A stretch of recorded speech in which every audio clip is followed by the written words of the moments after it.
नमस्कार, आप देख रहे हैं गुलिस्तान न्यूज में, आपके साथ राजेश कुमार। और आज वर्ल्ड न्यूज में बात अफगानिस्तान की करेंगे। दरअसल दुनिया में कई कुछ चल रहा है। अमेरिका में गर्मी पड़ रही है, जर्मनी में बारिश हो रही है, लेकिन इसी के साथ साथ ब्रिटेन में अनलॉक हुआ है और कोरोना के मामले काफी तेजी से बढ़ रहे हैं। कई घटनाक्रम इस वक्त दुनिया में घट रहे हैं, लेकिन अफगानिस्तान को लेकर भारत की चिंता बनी हुई है। तालिबान का दावा है कि वो अफगानिस्तान के 85% इलाके पर कब्जा कर चुका है और आने वाले दिनों में 6 महीने के अंदर अंदर वो काबुल तक भी कब्जा कर सकता है। लेकिन इन सबके बीच पाकिस्तान का जो रोल तालिबान के पीछे निकल के आ रहा है, उसने अफगानिस्तान के साथ साथ भारत को भी चिंता में डाला है। लेकिन कुछ और ऐसे फैक्टर हैं जिस पे अगले आधे घंटे तक चर्चा करूंगा कि रूस क्या कुछ कर रहा है। रूस की खामोशी और तालिबान और चीन का बढ़ता प्यार क्या भारत के लिए खतरे की घंटी बजा रहा है, इस पे भी चर्चा करेंगे। और साथ ही में यूएन क्या कुछ कर रहा है, यूनाइटेड नेशन क्या कुछ कर रहा है, क्या अफगानिस्तान में शांति सेना को भेजा जा सकता है, पीस कीपिंग फोर्सेस को भेजा जा सकता है, उस पर भी चर्चा करेंगे। और भारत के जो हित हैं उसको लेकर भी अफगानिस्तान में इस वक्त खतरे की घंटी है, उस पर भी समझने की कोशिश करेंगे। लेकिन शुरुआत बड़ी खबर के साथ करेंगे जो इस वक्त अफगानिस्तान से निकल के सामने आ रही है। तो बड़ी खबर आपको बता दें अफगानिस्तान से, अफगानिस्तान के आर्मी चीफ करेंगे भारत का दौरा। बड़ी खबर इस वक्त की, 27 जुलाई को भारत आ सकते हैं अफगान आर्मी चीफ। इस वक्त की बड़ी खबर आपको बता दें, army chief Naravane NSA Ajit Doval से करेंगे मुलाकात। तालिबान के खिलाफ भारत से मदद पर होगी बात। बड़ी खबर इस वक्त क्या आपको बता दें, अफगानिस्तान से जुड़ी हुई बड़ी खबर, अफगानिस्तान के आर्मी चीफ भारत का दौरा करेंगे। यह दौरा जंग के बीच में कह सकते हैं काफी अहम। 27 जुलाई को भारत आ सकते हैं अफगान के army chief NSA Ajit Doval. हमारे आर्मी चीफ मनोज मुकुंद नरवणे के साथ उनकी मुलाकात होनी है। मदद भारत क्या कर सकता है, उस पर बातचीत जो है वो हो सकती है। तो ये बड़ी खबर है अफगानिस्तान से, क्योंकि इस वक्त तालिबान अफगानिस्तान के बीच बिल्कुल जंग चल रही है। कई जगहों पर 150 से ज्यादा जिले ऐसे हैं जिसमें दोनों सेनाएं जो हैं आमने सामने हैं। कई जगह पे तालिबान भारी है तो दूसरी जगह पे अफगान फोर्सेस भारी हैं। लेकिन इस बीच अफगानिस्तान के आर्मी चीफ का भारत आना इस बात का सबूत है कि कहीं ना कहीं दोनों देशों के रिश्तों में अभी और गर्माहट आनी बाकी है। ये ऐसे मुद्दे हैं जिस पे चर्चा करेंगे। दो खास मेहमान चर्चा में मेरे साथ, मेजर जनरल अश्विनी सहवाज मेरे साथ जुड़ चुके हैं, जैन सर आपको, और संजीव श्रीवास्तव विदेश मामलों के जानकार वो भी मेरे साथ जुड़ चुके हैं। बहुत बहुत शुक्रिया संजीव श्रीवास्तव आपका समय देने के लिए। सबसे पहले मेजर जनरल अश्विनी सहवाज, मैं आपके पास आऊंगा। सुबह सुबह की खबर है, ईद का त्योहार आज मनाया जा रहा है, लेकिन काबुल के ऊपर 3 से 4 रॉकेट बम जो हैं बरसाए गए हैं राष्ट्रपति भवन के आसपास। यानी कि जो हम सोच रहे थे कंधार तक तालिबान है, उसने काबुल में दस्तक दी है। क्या मैं ऐसे देखूं इसको? हाँ बिल्कुल बिल्कुल राजेश, थोड़ा सा तो चिंता का विषय है, क्योंकि हुआ क्या है कि जिस प्रकार से अमेरिका गया है, ये राजेश इको आ रहा है, इसको ठीक सर का इको आ रहा है, थोड़ा ठीक करिएगा।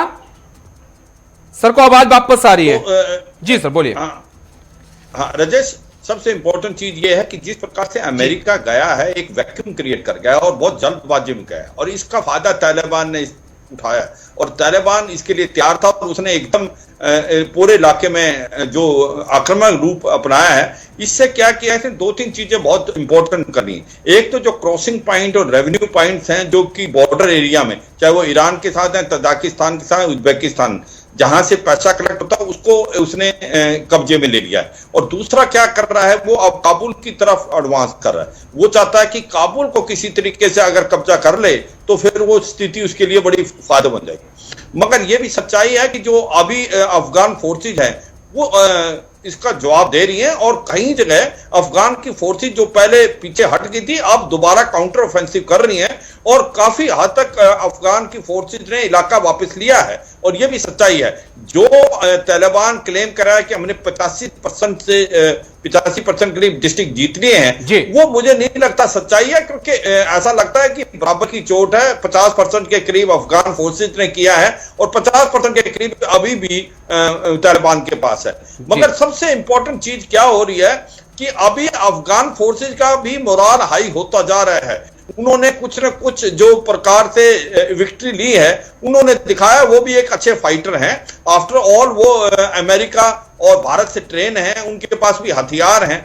तो वो जो इनिशियली उनको थोड़ा सा सेटबैक मिला था वो वापस आ रहे हैं और एक लड़ाई बहुत जबरदस्त। अब सबसे ज्यादा इंपॉर्टेंट रोल है पाकिस्तान का, वो एक नेगेटिव रोल प्ले कर रहा है, क्योंकि तालिबान एक तो समझ गया है, क्योंकि अमेरिका ने मन बना लिया वहां से 31 अगस्त तक जाने का और कोई कंडीशन नहीं डाली, तो जो तालिबान कोई सीरियस नहीं है बातचीत करने में। यूं तो दोहा में बातचीत हो रही है, उसका रीजन ये है क्योंकि उसको पता है कि जो अमेरिकन ट्रूप्स ने तो जाना ही है, उसने कोई कंडीशन दे नहीं की है, तो वो ज्यादा से ज्यादा इलाका जीतना चाहते हैं, सो दैट जब वो निगोशिएटिंग टेबल पे आए तो उनका पलड़ा भारी होना चाहिए। तो वो इस प्रकार कार्रवाई करें तो दोहा में सीरियस नहीं है। दूसरा, जो पाकिस्तान है वो सारी मदद दे रहा है तालिबान को, और तालिबान का लॉजिस्टिक सप्लाई लाइन पाकिस्तान के थ्रू है, और 10,000 के करीब आतंकवादी लश्कर तौबा जैसे मोहम्मद के वो भी लड़ाई लड़ रहे हैं। ये 70,000 जो तालिबान है, वैसे तो करीब करीब 4 लाख के करीब अफगान फोर्सेज हैं और 70,000 ही हैं जो तालिबान, मगर डट के मुकाबला हो रहा है। मगर जो पाकिस्तान है, पाकिस्तान की ISI है और आर्मी किसी हद तक इसमें इन्वॉल्व है, और ये जो अटैक प्लान हो रहे हैं वो अफगानिस्तान की बजाय पाकिस्तान से हो रहे हैं, क्वाटा और पेशावर से। तो ये भी एक हमें देखने की बात है। मैं आता हूं, मैं आता हूं, फिर आता हूं आपके पास। संजीव श्रीवास्तव, आर्मी चीफ आ रहे हैं 27 तारीख को, अफगान के आर्मी चीफ आ रहे हैं भारत में। हमारे आर्मी चीफ मनोज मुकुंद नरवणे से मिलेंगे, NSA अजीत डोभाल से मिलेंगे। जंग इस वक्त काफी तेज है, 150 जिलों में इस वक्त जंग चल रही है अफगानिस्तान में। इस बीच में अफगानिस्तान के आर्मी चीफ का भारत आना क्या संदेश है? जी देखिए राजेश जी, ये बहुत ही महत्वपूर्ण विजिट हो सकती है, क्योंकि अफगानिस्तान जो सिक्योरिटी फोर्सेस हैं इस समय वो तरह तरह के चैलेंजेस का सामना कर रही हैं, और वर्तमान में जिस तरीके से तालिबान लगातार हमले कर रहा है, लगातार वो युद्ध कर रहा है, और अमेरिका के साथ हुए जो दोहा में जो समझौता हुआ था उसको वायलेट करता जा रहा है। जिन इलाकों को उसने अपने कब्जे में लिया है वहां पे वो शरिया लॉ भी लागू कर रहा है। तो ऐसे में अफगान सिक्योरिटी फोर्सेस को अपनी मजबूती बनाए रखना उनके लिए बेहद जरूरी है, और ऐसे में भारत जैसे देशों की अगर उन्हें सपोर्ट के तौर पे, उनको डिफेंस इक्विपमेंट्स के तौर पे, उनको ट्रेनिंग के तौर पे, उन्हें गाइडेंस के तौर पे अगर मदद मिले तो उसकी उन्हें सख्त दरकार है, और जाहिर है कि इसकी वजह से ही वो भारत के दौरे पे आ रहे हैं। राजेश जी, मेरा इसमें स्पष्ट रूप से मानना है कि वर्तमान समय में जो इंटरनेशनल कम्युनिटी है, जो लोकतांत्रिक देश हैं, जो जिम्मेदार देश हैं, वो उन्हें चाहिए कि अफगान सिक्योरिटी फोर्सेस को अपना सपोर्ट दें। मैं मेजर जनरल श्रीवास्तव से बिल्कुल सहमत हूं कि तालिबान का यह दावा कि 85% उन्होंने कब्जा कर लिया है, मुझे लगता नहीं कि यह सही दावा है। वो संभव है कि उन्होंने काफी इलाके को कब्जे में लिया है, लेकिन अभी भी बहुत सारे जो इलाके हैं वो अफगान सिक्योरिटी फोर्सेस के द्वारा कंट्रोल्ड हैं, और अफगान सिक्योरिटी फोर्सेस के पास भी वो क्षमता है, वो स्किल्ड है, जो कि उन्होंने पिछले सालों में डेवलप की है अमेरिका की और नेटो के गाइडेंस से, सपोर्ट से। तो उसकी वजह से वो लड़ाई लड़ रहे हैं। ऐसे में यदि अफगान सिक्योरिटी फोर्सेस को इंटरनेशनल कम्युनिटी का सपोर्ट मिलता है, उन्हें हर तरीके की अगर मदद दी जाती है, तो ये जो तालिबान का जो एडवांस है उसको रोका जा सकता है। और जाहिर है कि इस समय इसी संभावनाओं की तलाश में, इसी जो आवश्यकताओं की तलाश में वो भारत का विजिट कर रहे हैं, और बहुत संभव है कि वो अन्य देशों की भी विजिट करें। जी, मेजर जनरल अश्विनी सहवाज, इसी से जुड़ा हुआ सवाल है कि क्या भारत कर सकता है, क्या भारत दे सकता है? जब मैं पूरी चीजें पढ़ रहा था तो इस वक्त अफगान आर्मी को टैंकों की जरूरत है, तोपों की जरूरत है, गोला बारूद की जरूरत है, और वो चाहते भी हैं कि कहीं भारत की एयरफोर्स उनकी मदद करे। क्या भारत किस तरीके से मदद कर सकता है, थोड़ा समझाएं सर। राजेश, बिल्कुल ठीक बोला आपने। बड़ी विडंबना है भारत के लिए, इतना आसान नहीं है। भारत मदद करना चाहता है, मगर क्या मदद कर सकेगा या नहीं, उसकी रीजन है। देखो, ये भी सच्चाई है कि अगर भारत ओपनली मदद करता है अफगान गवर्नमेंट की अभी, तो फिर उसको कहीं ना कहीं तालिबान के साथ बातचीत जो बैक चैनल डिप्लोमेसी कर रहा है उसमें थोड़ा सा फर्क पड़ेगा। ये भी सच्चाई है कि जिस प्रकार से सिचुएशन है अफगानिस्तान में, तालिबान किसी न किसी रूप में तो आएगा, या तो तालिबान खुद पूरा कंट्रोल करेगा या वो किसी रूप में अफगान गवर्नमेंट के साथ एक कोलिशन गवर्नमेंट बनाएगा। तो भारत ने काफी पहले भी बड़ी मदद दी है, जैसे आपको पता $3 बिलियन इन्वेस्ट किया हुआ है, डैम, पार्लियामेंट, रोड्स, सड़कें, हॉस्पिटल सब बनाई हैं, और उसके साथ साथ हमने 7 हेलीकॉप्टर दिए हैं जिसमें 4 Mi-24 अटैक हेलीकॉप्टर थे, 3 चेतक थे, और काफी सामान भी हमने दिया हुआ है। अब हमारी सिचुएशन ये है, मेरे को लगता है ये हमारे लिए एक क्वेश्चन मार्क है। मैं तो कहता हूं कि हमें देनी चाहिए सपोर्ट और मिलिट्री हार्डवेयर की जो जरूरत है, और किसी हद तक मुझे लगता है कोवर्टली किया भी है। भारत ने जो एयरक्राफ्ट से कुछ न कुछ सामग्री भेजी है, पर भारत की एक सिचुएशन बड़ी क्रिटिकल है, उसको समझना पड़ेगा, क्योंकि ऐसे में भारत चाहता है कि एक न्यूट्रल पोजीशन रखे भारत तालिबान के साथ भी बैक चैनल डिप्लोमेसी, क्योंकि ऐसा ना हो कि कल को तालिबान अगर आ जाता है अफगानिस्तान में तो भारत का जो $3 बिलियन है वो बिल्कुल खटास में पड़ जाए और हमारा कोई संबंध ना हो। तो ऐसे में, और आपने तालिबान से भी कई बार बोला है कि भारत को न्यूट्रल पोजीशन लेनी चाहिए, तो ऐसे में कैच-22 सिचुएशन है, पर भारत सोच समझ के चलेगा। पर यह सच्चाई है कि इंटरनेशनल कम्युनिटी को अभी आना चाहिए, सपोर्ट करनी चाहिए अफगानिस्तान को, मगर वो ऐसा हो नहीं रहा है ग्राउंड पे, और ये एक बड़ी दुख भरी घटना है, क्योंकि अब जो एक जुड़ा हुआ सवाल सर, मैं एक चीज बताना चाहता हूं कि जो अब तालिबान कंट्रोल करना है काबुल का, जो सप्लाई लाइन को कट कर रहा है, जो ऑयल वगैरह है उसको कट कर रहा है, तो ये एक थोड़ा भयानक रूप है। उससे क्या है, काबुल जल्दी गिर सकता है। ये हमें यकीन कराना है कि अगर हम मिलिट्री सपोर्ट नहीं दे सकते तो कुछ और सपोर्ट दें कि कम से कम लॉजिस्टिक सप्लाई लाइन तो तालिबान की काट ना पाए अफगान फोर्सेस की काबुल के लिए। जी मैं संजीव श्रीवास्तव आपके पास आऊंगा, लेकिन अश्विनी श्रीवास्तव, एक दिमाग में बड़ा अहम सवाल आ रहा है, मैं चाहता हूं कि उसका जवाब भी साथ साथ में आपसे लूं, क्योंकि तालिबान के पीछे पाकिस्तान है, पाकिस्तान की ISI, पाकिस्तान की गवर्नमेंट तालिबान के साथ खड़ी है और पिछले 20 साल से खड़ी है, और हम अफगान सरकार के साथ पिछले 20 साल से खड़े हैं। अब युद्ध के वक्त भी पाकिस्तान तालिबान के पीछे खड़ा है, उनके एयरफोर्स भी धमकी दे रही है, तो क्या वो वक्त नहीं है जब हम खुल के अफगान सरकार की मदद करें? बिल्कुल राजेश, अगर ऐसा हो सकता तो सबसे आइडियल सिचुएशन है, मगर देखो आपको जो इंटरनेशनल रिलेशन में आपको अपना नेशनल इंटरेस्ट देखना पड़ता है, आपको हर पहलू को देखना पड़ेगा। एक कैच-22 सिचुएशन है। मुझे लगता है कि किसी हद तक जो हम मदद कर सकते हैं वो कर रहे हैं, स्पेशली मिलिट्री हार्डवेयर की, एम्यूनिशन की, वेपन की, वो करेंगे, मगर ओपनली बिल्कुल सपोर्ट करना थोड़ा सा मुश्किल है।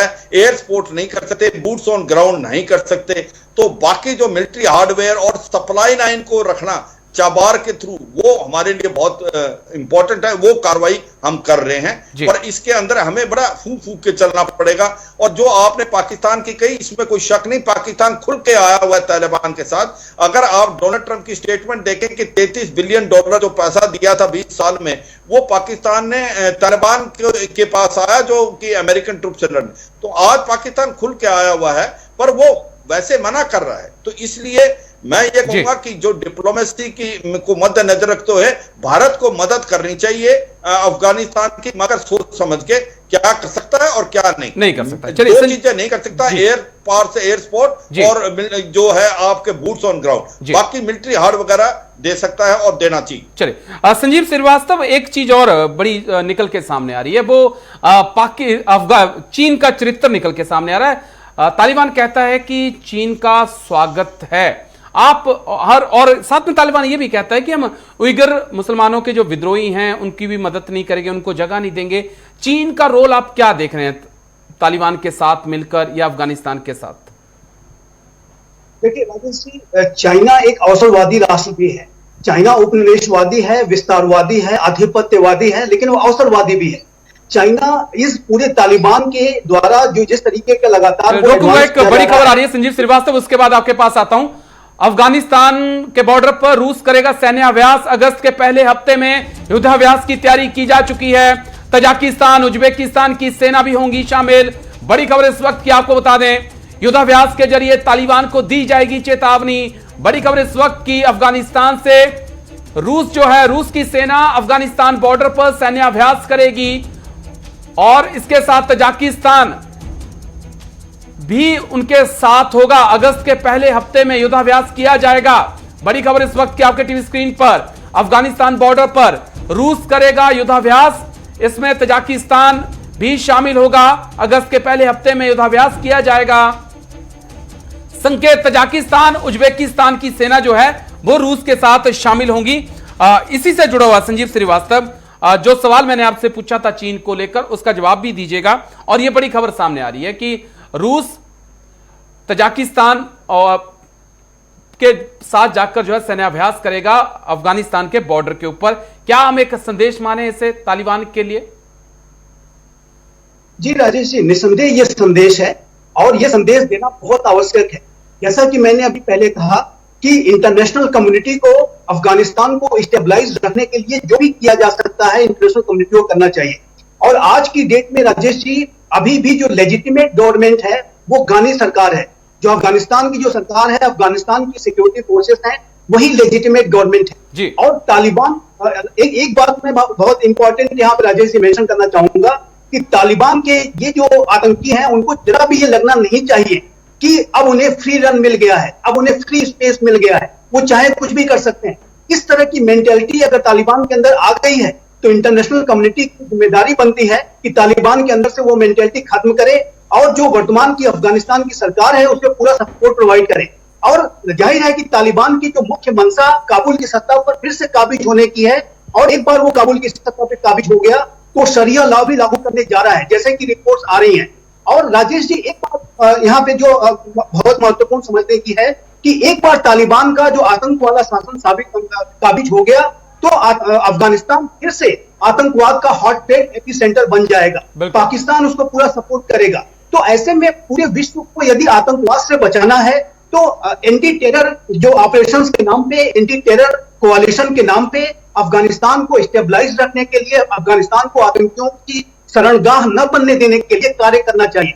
और उसमें रशिया का भी रोल बनता है। रशिया भी ISIS के और तमाम आतंकी संगठनों के द्वारा हमलों का शिकार रहा है। अमेरिका भी है, सेंट्रल एशियन रिपब्लिक भी है, भारत भी है, विश्व के अन्य लोकतांत्रिक देश हैं। तो अफगानिस्तान को आतंकवाद का एपिसेंटर बनने से बचाने के लिए और तालिबान को एक संकेत देने के लिए, स्पष्ट रूप से मैसेज देने के लिए कि अंतर्राष्ट्रीय समुदाय शांत नहीं बैठेगा और वो तालिबान को फ्री रन नहीं होने देगा। अभी तालिबान अफगान सिक्योरिटी फोर्सेस को पूरा सपोर्ट करने की आवश्यकता है। और मुझे लगता है कि रशिया की द्वारा जो एक्सरसाइज की जा रही है वो इसी दिशा में एक कदम है, एक मैसेज। जी अश्विनी सहवाग सर, अब अंतर्राष्ट्रीय समुदाय की बात हो रही है तो मैं यूएन को बीच में लाना चाहूंगा। यूएन क्या कर रहा है सर? किस चीज का इंतजार कर रहा है? आपके पास पीस कीपिंग फोर्सेस हैं, इस्तेमाल करिए उनका। बिल्कुल ठीक बोला आपने राजेश, मगर होता क्या है कि यूएन में जब भी कोई फैसला लिया जाएगा सिक्योरिटी काउंसिल में तो पांचों के पांचों मेंबर ने यस बोलना चाहिए। तो इसमें डाउट है कि चीन का क्या रोल होगा। और बहुत बड़ी विडंबना है कि चीन जो है एक रोल बड़ा, देखो सभी देश अपना अपना इंटरेस्ट देख रहे हैं। आपने चीन के ऊपर जो क्वेश्चन पूछा था उसमें सबसे इंपॉर्टेंट चीज है, चीन को डर है कि जो ईस्ट तुर्कमेनिस्तान इस्लामिक मूवमेंट है कहीं वो ना स्टार्ट हो जाए वीगर मुसलमानों के साथ। वो कहीं ना कहीं तालिबान ने भरोसा दिया है कि वो हम नहीं करने देंगे। और ऐसे में चीन इसका मौका देख रहा है कि अगर अफगानिस्तान में आता है तो वो चाइना पाकिस्तान इकोनॉमिक कॉरिडोर को बढ़ा के अफगानिस्तान और फिर ईरान में ले जाएगा और जो अफगानिस्तान के अंदर रिसोर्सेज है उसको यूज कर सकता है। ये तो चीन देख रहा है, मगर उसको डर भी है कहीं वीकर मुसलमान वाली बात। रूस जो है वो देख रहा है कि ये जो सोवियत यूनियन जब ये सेंट्रल एशियन स्टेट थी वो आज अलग हो गई हैं, उसमें कहीं ना कहीं एक प्रकार से मिलिटेंसी या टेररिज्म स्टार्ट ना हो जाए तालिबान के आने से, और वो उसको इफेक्ट करेगा उसकी सिक्योरिटी को, इसलिए वो एक्सरसाइज कर रहा है। और आपने जो अगला क्वेश्चन पूछा था कि आज की तारीख में क्या तालिबान के साथ लड़ पाएगी अफगान की फोर्सेज, मैं कहता हूं अफगान की फोर्सेज लड़ पाएगी। दो बातें चाहिए उनको, एक तो उनको फाइनेंशियल सपोर्ट चाहिए और दूसरी चाहिए एयर पावर, एयर सपोर्ट चाहिए। और अगर वो एयर सपोर्ट दे देगी जो अमेरिकन आर्मी, क्योंकि अमेरिका अभी तक बाहर नहीं निकला है और अमेरिका या तो किसी बेसिस बनाएगा या एयरक्राफ्ट कैरियर रख के अगर एयर सपोर्ट देता है अफगानिस्तान की सिक्योरिटी फोर्सेस को तो वो लड़ पाएंगी। आपको समझना चाहिए कि जो लड़ाई के अंदर अमेरिका का पलड़ा भारी था वो एयर पार के कारण था, चाहे वो ड्रोन है चाहे वो यूएवी है। तो ऐसे में मैं कहता हूं कि यूनाइटेड नेशन की बजाय जैसे अमेरिका को अभी भी इसकी सपोर्ट करनी चाहिए, पर यूनाइटेड नेशन में ये केस टेकअप होना चाहिए। मगर इसकी सबसे ज्यादा प्रॉब्लम यही है, भारत बार बार बोलता है ये यूएन सिक्योरिटी काउंसिल जो है ये एक्शन नहीं ले पाता है क्योंकि आज का बदला हुआ जो सिचुएशन उसको नहीं समझता। तो इसमें यही है कि क्या चीन का रूप होगा और कौन के टेकअप करेगा। किसी ने नहीं टेकअप किया अभी तक के, ना अमेरिका ने किया, ना रूस ने किया और ना फ्रांस ने किया, ना इंग्लैंड ने किया। तो यह भी एक वो है, तो सुमोटो मुझे नहीं लगता वो अपने आप एक्शन लेंगे। और चीन का एक क्वेश्चन मार्क है कि क्या रोल होगा चीन का इस सिचुएशन। बिल्कुल सर, चलिए मैं फिर आता हूं आपके पास। संजीव श्रीवास्तव, एक चीज और है, भारत और अफगानिस्तान के बीच में पाकिस्तान है। अगर तालिबान अफगानिस्तान में आ जाता है तो पाकिस्तान पर भी आंच आएगी, ईरान के ऊपर भी आंच आएगी और देश जो बगल में पड़ोसी हैं उनके ऊपर भी आंच आएगी। भारत दूर है, लेकिन इन देशों की चुप्पी, खामोशी क्या संकेत दे रही है? क्यों ईरान भी चुप है, पाकिस्तान भी मजे ले रहा है? इसके पीछे की वजह? देखिए राजेश जी, पाकिस्तान डबल गेम खेल रहा है। आपने अभी देखा कि पाकिस्तान में अफगानिस्तान के एम्बेसडर की बेटी को जिस तरीके से किडनैप किया गया, उन्हें टॉर्चर किया गया, उससे जाहिर है कि पाकिस्तान की जो एजेंसी जिसमें शामिल थी, और ये भी रिपोर्ट्स आ रही हैं लगातार कि पाकिस्तान ने करीब 10,000 से भी ज्यादा आतंकियों को तालिबान की मदद के लिए भेजा है। पंजाब के प्रोविंस में पाकिस्तान ने तमाम आतंकियों को ट्रेनिंग देने का भी काम किया है और ये आतंकी तालिबान के साथ मिलकर के अफगान सिक्योरिटी फोर्सेस पे हमले कर रहे हैं। तो पाकिस्तान लगातार इस बात की कोशिश कर रहा है कि तालिबान को किस तरीके से काबुल की सत्ता पर बैठा लिया जाए और फिर उसका इस्तेमाल अपने स्ट्रेटेजिक एसेट के तौर पे किया जाए, जैसा कि पाकिस्तान ऐसा करने के लिए जाना जाता है। पाकिस्तान आज भी आतंकवाद को अपने इंस्ट्रूमेंट ऑफ स्टेट पॉलिसी के तौर पे इस्तेमाल कर रहा है और आज भी वो आतंकियों को स्ट्रेटेजिक एसेट के रूप में इस्तेमाल करना चाह रहा है। तालिबान को आज भी पाकिस्तान स्ट्रेटेजिक एसेट के रूप में इस्तेमाल करना चाहता है। ये बात स्पष्ट रूप से दिखाई देती है और वो दुनिया के दिखावे के लिए ये कह रहा है कि वो शांति चाहता है, स्टेबिलिटी चाहता है। यद्यपि कि ये सच है राजेश जी कि यदि अफगानिस्तान में गृह युद्ध जैसी स्थितियां बनी, जो कि संभावना हो सकती है, तो ऐसे में पाकिस्तान को बहुत बड़ी रिफ्यूजी क्राइसिस से गुजरना होगा। जो पश्तून के इलाके हैं वहां पे जो तमाम रिफ्यूजीज हैं वो पाकिस्तान की तरफ बढ़ेंगे और पाकिस्तान को बहुत चैलेंजेस का सामना करना पड़ेगा। लेकिन ये पाकिस्तान के जो हुक्मरान है, पाकिस्तान की जो आर्मी और ISI जो वहां के वास्तविक संचालन करता है, वो अपने हितों में इतने अंधे हो जाते हैं कि वो अपने देश के हित को ध्यान में नहीं रखते, आम जनता के हितों को ध्यान में नहीं रखते और जानते हैं कि पश्तूनों के साथ उनका बिहेवियर कितना ज्यादा दोयम दर्जे का होता है। तो वो पश्तूनों के हित के बारे में नहीं सोच रहे हैं, वो अपने हितों के बारे में सोच रहे हैं और तालिबान को अपने स्ट्रेटेजिक एसेट के रूप में इस्तेमाल करने के लिए वो तालिबान को फिर से सत्ता में लाने की कोशिश कर रहे हैं। ईरान का जो आपने पूछा राजेश जी, तो ईरान जो है वो भी रिफ्यूजीज की समस्या से ग्रसित हो सकता है। ईरान ने जो रिफ्यूजी का जो आ सकता है, पहले ही मिलियंस ऑफ रिफ्यूजीज ईरान में है अफगानिस्तान के, तो ऐसे में ईरान ये कोशिश कर रहा है कि किस तरीके से स्टेबिलिटी आए और ईरान ने इसके लिए तालिबान वगैरह से वार्ता भी की है। जहां तक चाइना का आपने जो प्रश्न किया था उसका मैं एक बात कहना चाहूंगा कि चाइना जैसा कि मेजर जनरल श्रीवास ने बिल्कुल सही कहा कि चाइना को यह भी डर है कि उसके जो जिनजियांग प्रोविंस में ETIM के जो आतंकी हैं वो किस तरीके का हमला वगैरह न शुरू कर दें। जो चाइना सिल्क रूट की बात करता है उसको इंश्योर करने के लिए वो तालिबान के साथ हाथ में मिलाने को तैयार हो जा रहा है। तो ये तालिबान का ये चाइना का जो अवसरवादी चरित्र दिखाता है और तालिबान भी अवसरवादी है। तालिबान भी अभी चाहता है कि वो तमाम जो शरिया लॉ वगैरह इस्लामिक हितों की बात वगैरह तो करता है, लेकिन वीगर मुस्लिम्स के विषय पे चाइना से मदद लेने के लिए वो अपने ऊपर बिल्कुल चुप्पी साध लेता है। तो इससे पता चलता है कि तालिबान का चरित्र कितना दोहरा है, वो भी कितना अवसरवादी है कि वो वीगर मुस्लिम्स के ऊपर चाइना का सपोर्ट लेने की एवज में चुप्पी साथ लेने का उसने निर्णय किया है। ये तालिबान के भी चरित्र को एक्सपोज करता है। लेकिन मेजर जनरल अश्विनी सहवाज, पाकिस्तान की इससे ज्यादा बेइज्जती क्या हो सकती है? जब पाकिस्तान के प्रधानमंत्री इमरान खान बैठे थे, अफगानिस्तान के राष्ट्रपति अशरफ गनी ने खुलकर इल्जाम लगाया कि आपके 10,000 फाइटर्स लड़ रहे हैं तालिबान के साथ मिलकर और आप यहां पे आके हमारे साथ शांति की बात कर रहे हैं। इससे ज्यादा बेइज्जती क्या हो जाती है? लेकिन इतना बेशर्म देश, उसको कोई फर्क नहीं पड़ता है। हाँ बिल्कुल, देखो इसमें कोई शक नहीं राजेश, पाकिस्तान अपनी अपॉर्चुनिटी देख रहा है और पाकिस्तान देखो आज तक तालिबान को कंट्रोल अमेरिका क्यों नहीं कर पाया? क्योंकि पाकिस्तान डबल रोल खेलता रहा। अगर शेर था तो तालिबान को कंट्रोल कर सकता था अमेरिका, मगर किया नहीं। अब पाकिस्तान दो चीजें चाहता है, एक तो चाहता है कि तालिबान का रूल आए अफगानिस्तान में और दूसरा है भारत का कोई रोल ना हो। ये एक इंपॉर्टेंट बात समझनी पड़ेगी। और ये बड़ा हमें डर है कि वो जो $3 बिलियन का हमने इन्वेस्टमेंट किया उसका क्या होगा। चाबार के अंदर हमने $1.8 बिलियन लगाया है, जिससे कनेक्टिविटी होगी चाबार ईरान से लेकर Afghanistan, central Asian state, north south जो ट्रांसपोर्ट कॉरिडोर, उसका क्या होगा। इसीलिए भारत चाहता है कि तालिबान के साथ भी हम रेलिवेंट रहें और ब्लैक चैनल डिप्लोमेसी खोलें। मगर पाकिस्तान एक नेगेटिव रोल प्ले कर रहा है। Pakistan is not a part of solution, is a part of problem. और पाकिस्तान का एक ही एम है तालिबान का आना, और भारत कौन कुछ भी रोल ना होना चाहिए। और वो बार बार कह रहा है कि भारत एक नेगेटिव रोल प्ले कर, उल्टा चोर कोतवाल को डांटे। तो ये बात है, सच्चाई है। अशरफ गनी ने उनको शीशा दिखाया है कि आज पाकिस्तान जो भी कुछ हो रहा है अफगानिस्तान में, उसका जो मेन रीजन है पाकिस्तान। और पाकिस्तान खुल के तालिबान को हेल्प कर रहा है। और जिस प्रकार से जो लॉजिस्टिक सप्लाई लाइन है पूरी तालिबान की पाकिस्तान के थ्रू है। पाकिस्तान आज पैसा भी कलेक्ट हो रहा है आप पाक बॉर्डर से।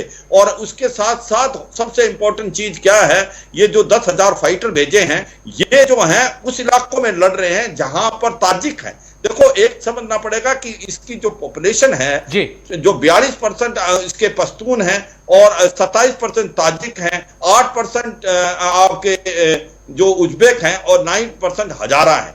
जो ईरान है वो चाहता है हजारा वो शिया हैं, उनकी प्रोटेक्शन रहे। मगर पाकिस्तान जो है पश्तून के साथ, तालिबान पूरा पश्तून है, तो ताजिक जो है वो नॉर्थ और नॉर्थ ईस्ट में है। और इसी प्रकार से अमेरिका, ये जो रूस है, वो उनको नॉर्दर्न अलायंस जो पहले था वो ताजिक ज्यादा थे, उनको साथ मिलने की कोशिश करा, मगर वो हो नहीं रहा। तो आज की तारीख में यही कहूंगा कि पाकिस्तान जो है सबसे ज्यादा नेगेटिव रोल लेकर रहा है। और पाकिस्तान खुल के आया है तालिबान की मदद के लिए, और वो किसी हद तक जा सकता है। और वो चाहता है भारत का कोई रोल ना हो। जी संजीव श्रीवास्तव, 30 सेकंड दूंगा मैं आपको और एक जवाब लूंगा। नॉर्थर्न अलायंस की बात आई है, समझना चाहूंगा कहां तस्वीर से गुम है नॉर्थर्न अलायंस। 30 second sir. जी देखिए राजेश जी, जिस तरह की स्थितियां बन रही हैं, जिस तरीके से अफगान सिक्योरिटी फोर्सेस तालिबान के बीच में संघर्ष होता जा रहा है, ऐसे में ऐसा लगता है कि ये जो पहले के जो भी नॉर्दर्न अलायंस जैसे ग्रुप्स हैं, ये भी अपना सर उठाएंगे। और आने वाले समय में ये जो पूरा गृह युद्ध जैसी सिचुएशन बनेगी, जिसमें कि मल्टीपल फ्रंट्स बन सकते हैं। अफगानिस्तान में बहुत सारी जो इतनी ग्रुप्स हैं वो भी हथियार उठाएंगे। नॉर्दर्न अलायंस का जो पूरा एक संगठन रहा है वो उसका एक पार्ट रहा है। और वो भी अपने हितों के लिए, जब उन्हें लगेगा कि हथियार उठाने के सिवा, युद्ध करने के सिवा कोई चारा नहीं है, जैसी की स्थितियां बनती जा रही है, तो वो दिन दूर नहीं कि वो भी सामने आएंगे। और अफगानिस्तान में एक भीषण गृह युद्ध जैसी स्थिति बन सकती है। ये इस बात के भी सिनेरियोज दिखाई देते हैं। जी, चलिए, बहुत बहुत शुक्रिया आपका दोनों खास मेहमानों का मेरे साथ जुड़ने के लिए और तमाम इस चर्चा में भाग लेने के लिए। तो अफगानिस्तान की स्थितियां बिगड़ती जा रही हैं, भारत के लिहाज से भी देखें और दुनिया के लिहाज से भी देखें, तो अगर अफगानिस्तान गृह युद्ध में उलझता है तो बहुत देशों को मुश्किल हो सकती है। खासकर जो पाकिस्तान इस वक्त ताली बजा रहा है, उसकी थाली से रोटी जा सकती है, क्योंकि तालिबान कब पीछे मुड़कर पाकिस्तान पे भी हमला कर सकता है, इसकी गारंटी देने के लिए कोई भी तैयार नहीं है। मेरे साथ इतना ही। देश और दुनिया की खबरों के लिए बन रही है हमारे साथ।